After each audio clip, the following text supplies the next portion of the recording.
Hanguk nodong saing sanseong yun OECD 33 wai. Nodong saing sanseong najiun ilbun budado najap giundio imgum nop ayo. Tabong. 우리나라 기업 임금이 너무 단기간에 급상승한 것 아니냐는 자료가 제시됐습니다. 경총이 발간한 한일 기업 임금 분석 비교 보고서에 따르면 2002년 우리나라 임금 수준이 일본의 절반에도 못 미쳤지만 20년이 지난 2022년에는 오히려 일본 수준을 넘어선 고임금으로 역전된 것으로 나타났다고 보고됐습니다.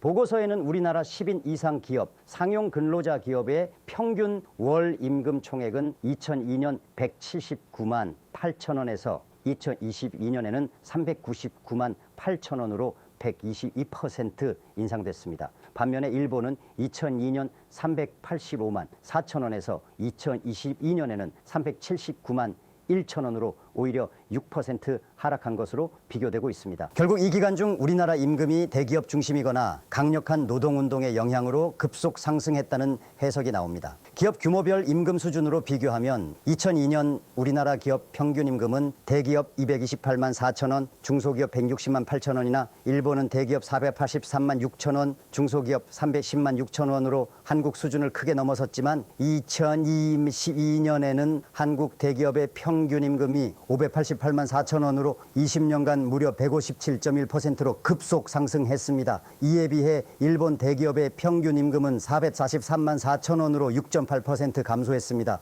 중소기업은 한국이 339만 9천 원으로 20년간 무려 111.4%나 인상된 반면 일본 중소기업은 326만 9천 원으로 7% 인상에 그쳤습니다. 여기에 실제 근로시간 변화를 감안하면 양국 간 격차는 더욱 벌어집니다. 우리나라는 지난 20년간 월 평균 근로시간이 13%가량 줄어들었지만 월 임금 총액은 122%나 증가했습니다. 이에 따라 시간당 임금은 2002년 9,954원에서 2022년 25,601원으로 157%나 급상승했습니다. 같은 기간 중 일본의 대기업 시간당 임금은 9.7%나 감소했고 중소기업은 8.9% 인상했을 뿐입니다. 대기업과 중소기업 간 임금 격차도 비교됩니다. 우리나라 대기업 임금을 100으로 기준할 때 2002년 중소기업 임금 수준이 70.4%였지만 2022년에는 57.7% 수준으로 악화된 반면 일본은 64.2%에서 73.9% 수준으로 개선됐습니다. 이러한 고임금 구조 속에서 우리나라 조선업의 해외 수주가 호전됐지만 기능공 부족에 시달리고 있어 지나치게 외국인 근로자에게 의존하고 있다는 통계도 주목됩니다. 조선 수주가 불황일 때 떠난 국내 수련 용접공들이 다시 돌아오지 않고 있다는 것입니다. 이에 정부가 외국인 전문 인력 비자 발급 지침을 완화해 지난해 1분기부터 3분기까지